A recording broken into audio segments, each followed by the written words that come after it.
విజయవాడ నగరంలో ఈరోజు గోశాలలో గోసేవా సమితి ఆధ్వర్యంలో గోవులకు సేవ 33 కోట్ల దేవతలు ఉండేటటువంటి ఆ గోమాతకు గోసేవ చేయటం అనేటటువంటిది మనం మాటల్లో చెప్పే విషయం అయితే కాదు.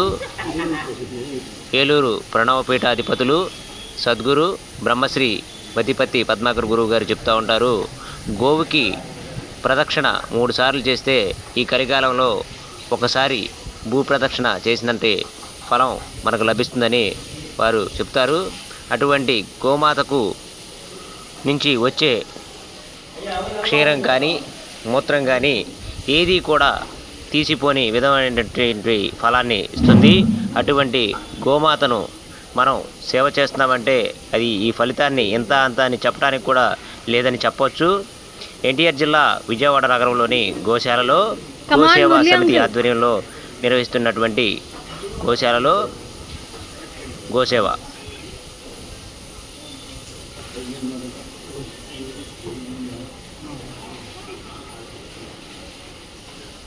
పైకి